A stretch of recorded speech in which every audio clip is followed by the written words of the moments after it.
way, Jose. Red Hot Gotti, come subscribe, like, come subscribe, like, come subscribe, like, come subscribe. No way.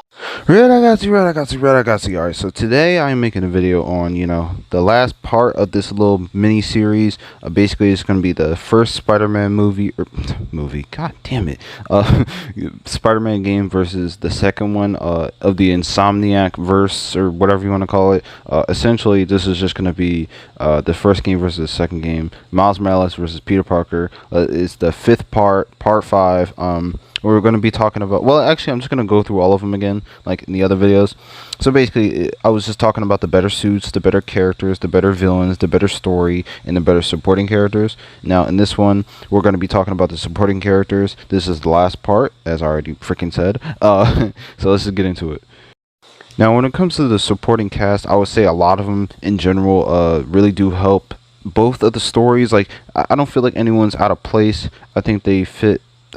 I can't say everyone fits well within the story. I feel like some people are shoehorned, but they do have a purpose. Like, they do something that it influences the plot and actually progresses it.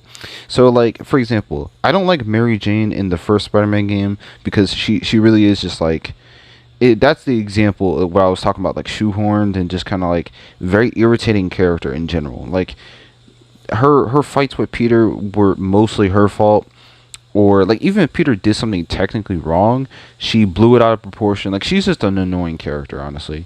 Like, a lot of Mary Janes these days, when it comes to, like, fictional Spider-Man stories, they're just, like, really bad, honestly. They're garbage. But she is, like, Mary Jane can be a good character. She just wasn't done justice, I feel like, in this game. Like, the first game. But if I had to compare her to, like, I don't know, because Miles has like the deaf girl, like, who's his love interest. Like, if you play the actual DLC, or not the DLC, the side missions, this is deaf girl. He's actually he kind of has like a crush on.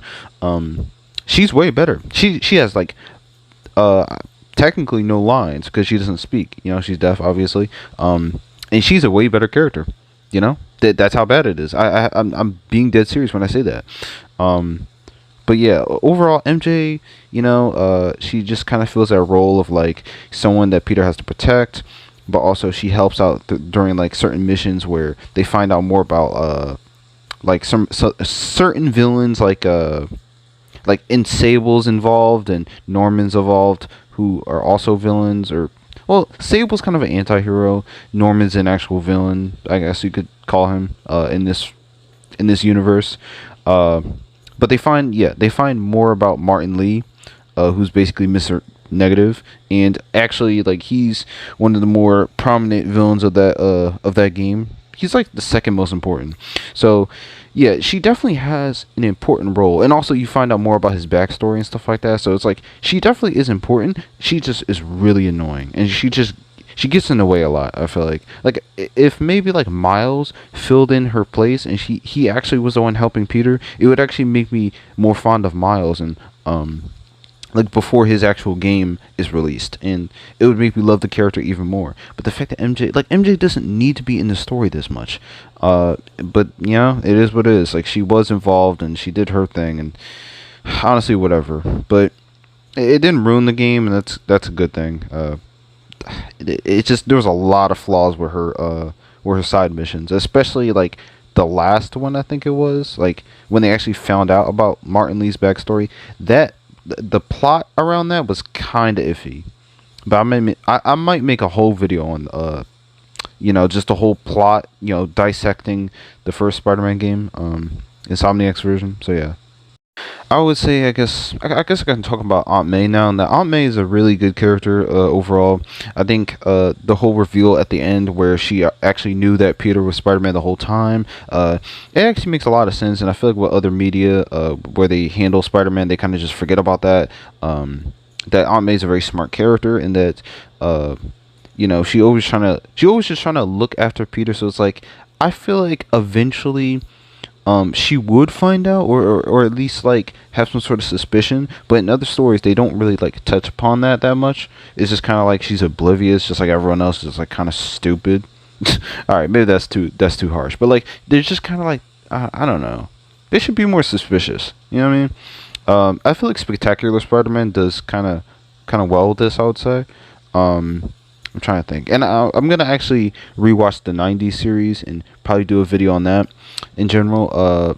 I'm also gonna watch some of the old Batman movies. Because some of the Batman, like from my Christmas special, I did the Batman Returns. So but yeah, we're getting off track. The point is, for this character Aunt May, I think most stories involving Spider-Man, they do very well with her character, and I would say this game definitely does that because she's definitely like a lingering presence, but she doesn't have like her own storyline or anything like that. So she doesn't like prolong her stay in the story. She's not like annoying, and she's not shoehorned like freaking MJ, piece of crap. So yeah, I really enjoy that.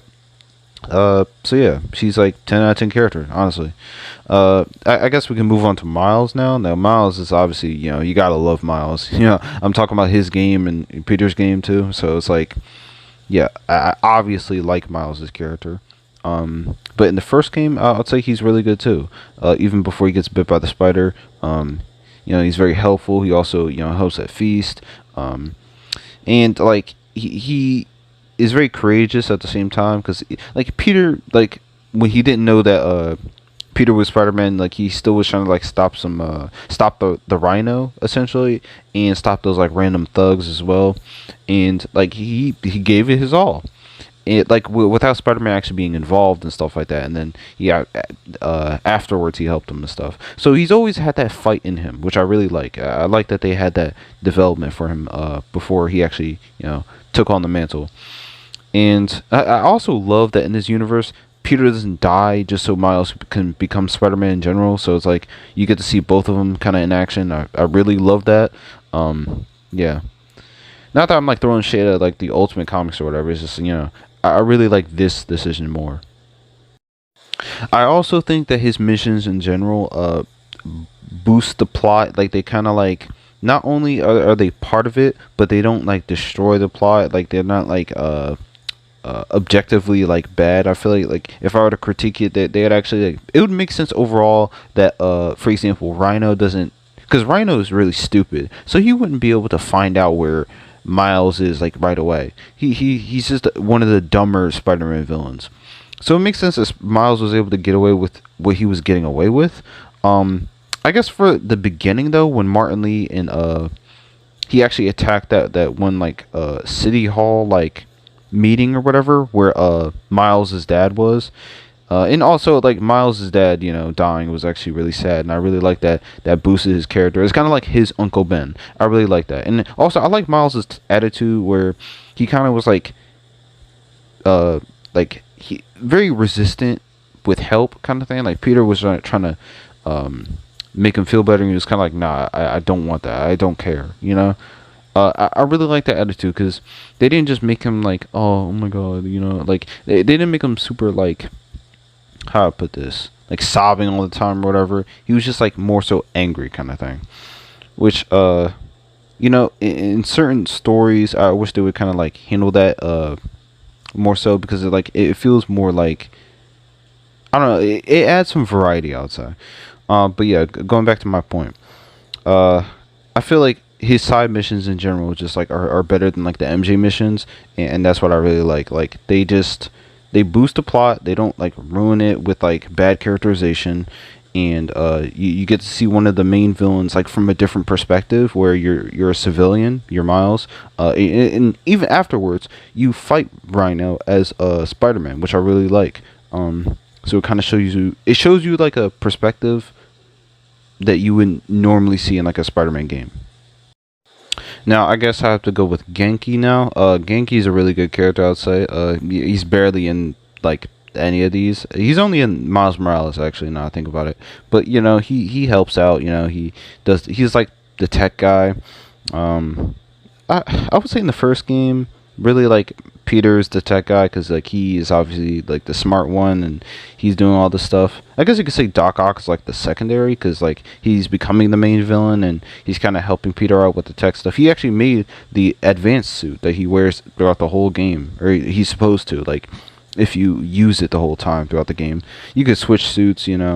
As they have many that you can switch from the comics and stuff. But yeah, I really like that Doc Ock actually made him one of the suits, because it was battle damage at first. And then the parallel is with Genki actually creating Miles' suit. Actually, I think they both work on it technically, but yeah. And it kind of actually that's also a good parallel because Peter made his own suit and then Doc Ock, so they technically both also worked on that too. So I really like that, honestly. So yeah, there's not much to say about him. He's just like a really good help. I do buy the chemistry between them and the fact that they've been friends for years and stuff like that. So yeah, that's a really good plus. Plus he's better than Ned in the MCU. I gotta be honest.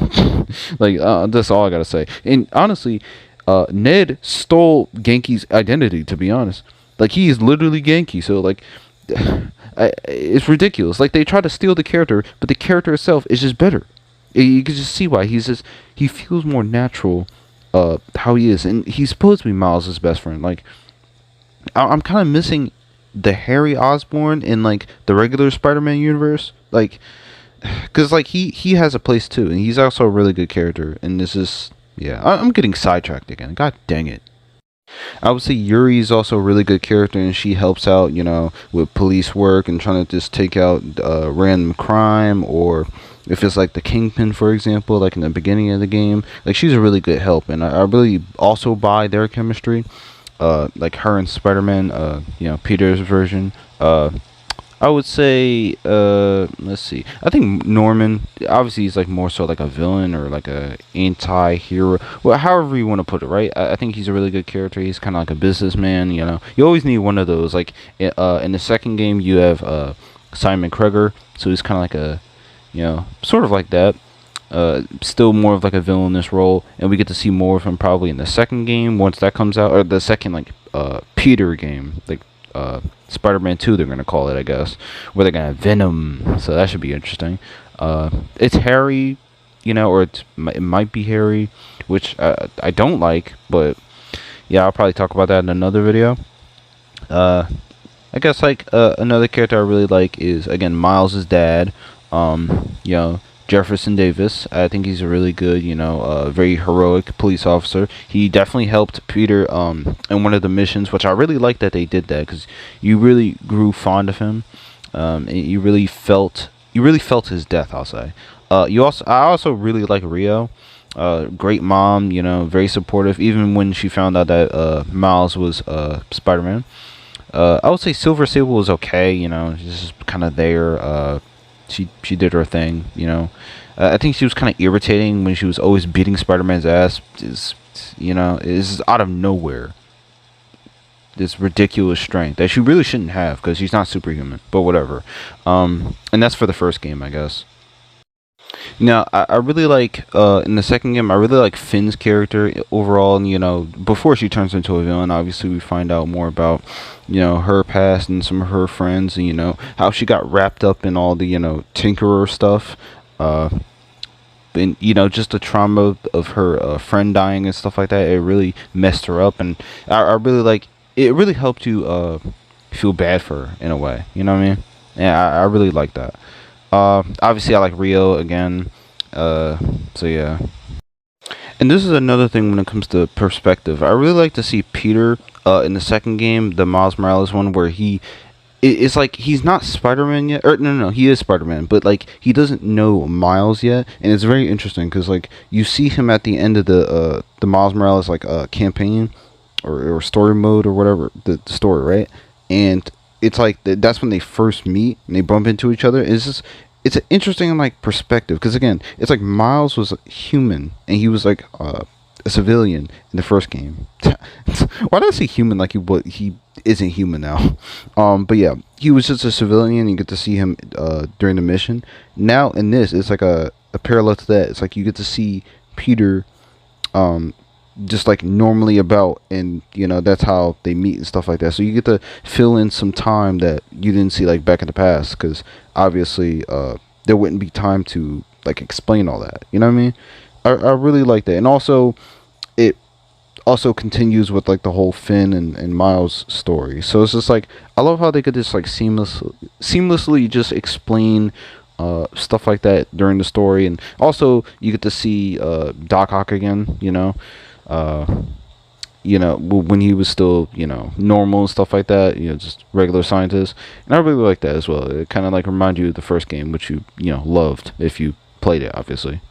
But why would you be playing Miles Morales if you didn't love it, the first game, right? You know what I mean?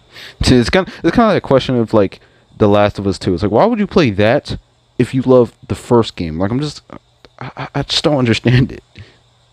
I also really like Rhino in this game. He's just really stupid and dumb and fun. And also he's even more powerful, I'd say. So yeah, kudos to that. Also, he's the first villain that Miles actually faced in this game, and also kind of explains like Miles's venom powers and all that other stuff. It doesn't explain the invisibility, because like that gets explained later on, but I really like, or showcased I should say, actually, which I really like. But yeah, it's like he's a fun character to mess around with. I also like Prowler. I think overall, like the story with his uncle and stuff like that is very interesting, and it kind of reminds me of Spider-Verse, obviously, as it should, because they even have the Spider-Verse suit in this game, and I just love how Jefferson's actually, like, Miles' dad is actually the one that dies in this game, rather than the movie where it's actually Aaron that dies later on, which I really like that. It's interesting and different, I'll say.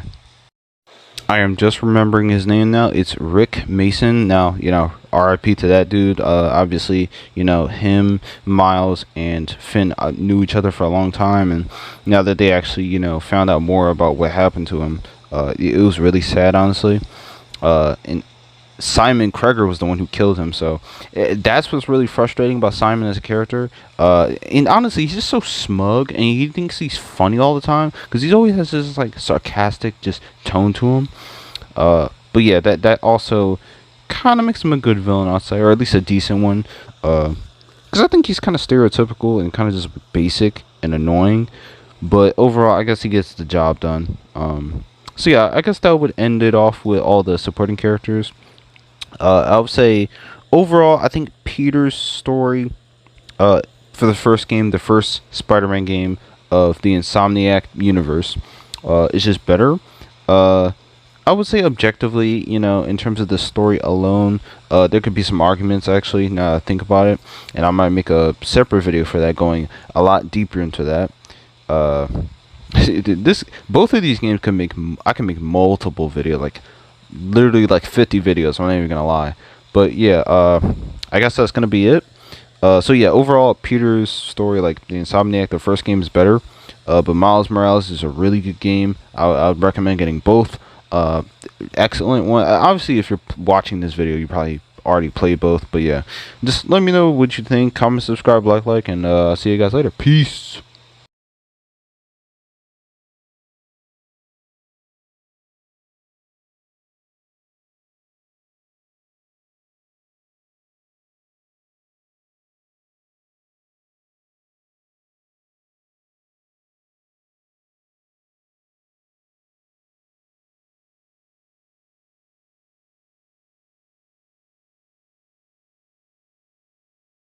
No way, Jose. Red Hot Gotsy, come subscribe, like, come subscribe, like, come subscribe, like, come subscribe.